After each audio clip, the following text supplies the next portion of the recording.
Déjeme saludar, a propósito de toda esta situación de seguridad y del sueño de la paz, al senador Iván Cepeda, que hace parte de ese equipo de negociación del gobierno precisamente con el ELN. Senador, gracias por estar en 6 AM, buenos días. Buenos días, Gustavo, me place saludarlo a usted y a todas las personas que lo acompañan, así como a los quienes nos escuchan en este momento. Por supuesto, senador, es una noticia positiva que nos pone a pensar en muchas posibilidades hacia el futuro del descongelamiento de los diálogos, pero también entenderá usted que hay una preocupación con el paro armado en el Chocó, la situación con Risaralda limítrofe, el hecho de haber conseguido algún tipo de beneficios como gestores de paz a miembros de grupos al margen de la ley, y la pregunta de toda la gente de cuál es la real disposición del ELN. Decía Alejandro Santos hace un rato que parece que hubiera 3 ELNs en Colombia.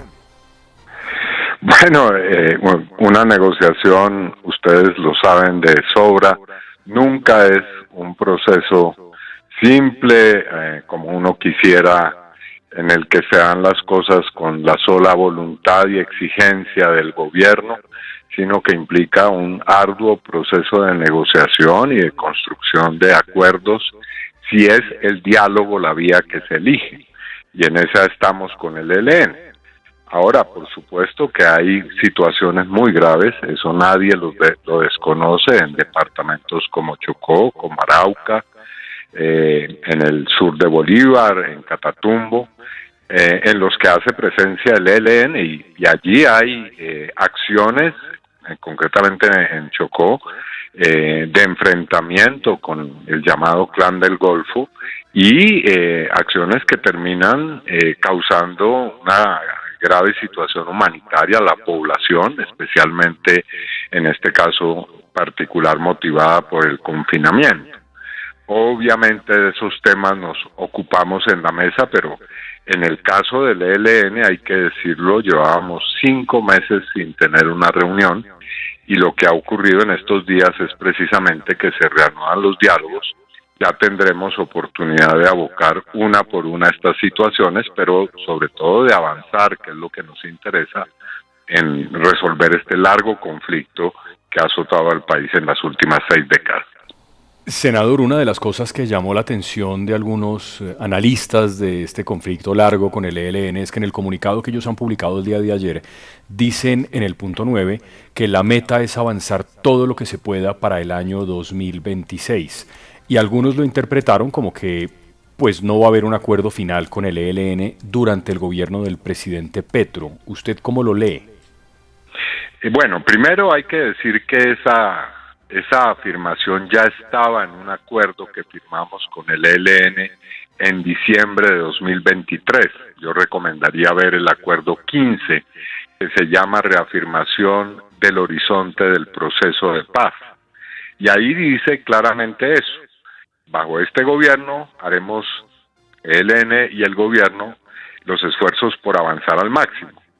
¿Qué se entiende por al máximo? Bueno, lo ideal es concluir con un acuerdo que le ponga punto final a este conflicto armado tan largo, y obviamente dar el paso a que el ELN se transforme en una fuerza de paz y que también haya otros cambios que requiere el país para que podamos llegar a esa meta.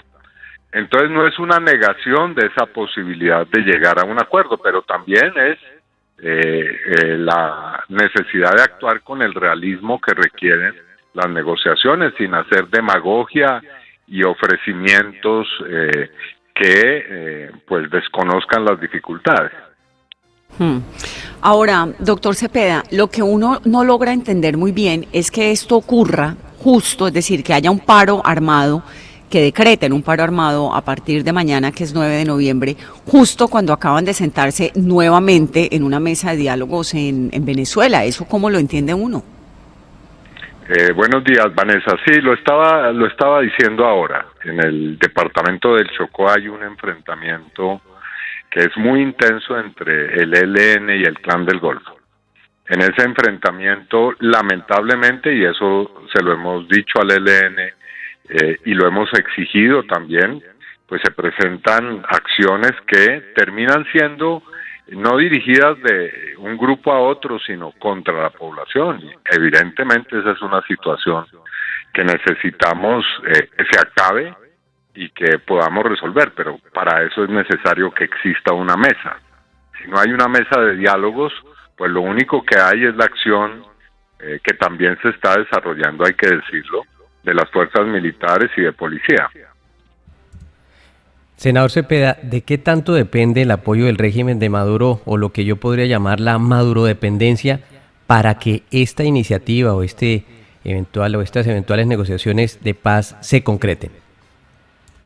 Bueno, lo primero es decir que Venezuela es un país garante de este proceso. Es un país que ha estado presente en esta negociación, en la negociación que se desarrolló desde hace prácticamente una década o más de una década con el ELN bajo los gobiernos del expresidente Juan Manuel Santos, e incluso que ha estado en otros procesos de paz. Así que ese papel, a mi modo de ver, es fundamental, independientemente de las discusiones que haya hoy, totalmente válidas sobre los problemas y las situaciones políticas internas en Venezuela. Para nosotros, Venezuela debe seguir siendo un país garante en el proceso de paz, independientemente de los desarrollos que haya, porque el conflicto armado que tenemos en Colombia, no solamente el que enfrenta al Estado colombiano con el ELN, sino otros conflictos y expresiones de violencia, se dan, entre otros lugares, en la frontera entre ambos países. Así que ese rol es fundamental y, como lo decía, nosotros esperamos que ese rol continúe, por supuesto.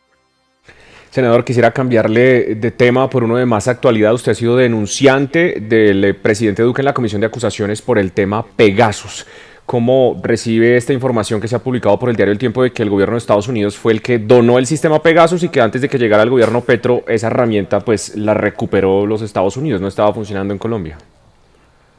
Bueno, tenemos que analizarla, por supuesto. Hay otras evidencias, otros informes. Yo recientemente amplié mi denuncia ante la Comisión de Investigación y Acusación con hechos que han ido apareciendo. Así que todo eso debe ser objeto de análisis, por supuesto, y en primer lugar de quienes investigan. La Fiscalía General de la Nación, ahora está ya por la denuncia que presenté la Comisión de Investigación y Acusación de la Cámara. Lo que esperamos es que haya un total esclarecimiento de esos hechos, cuya gravedad es, sin lugar a dudas, enorme. Que haya una herramienta tan poderosa para realizar espionaje, realizar alguna acción criminal contra los opositores en un país, por supuesto que debe ser objeto de una investigación rigurosa. Senador, muchas gracias. Suerte con el ELN y que tengamos un fin de semana tranquilo en Colombia. Ojalá. Gracias, Gustavo.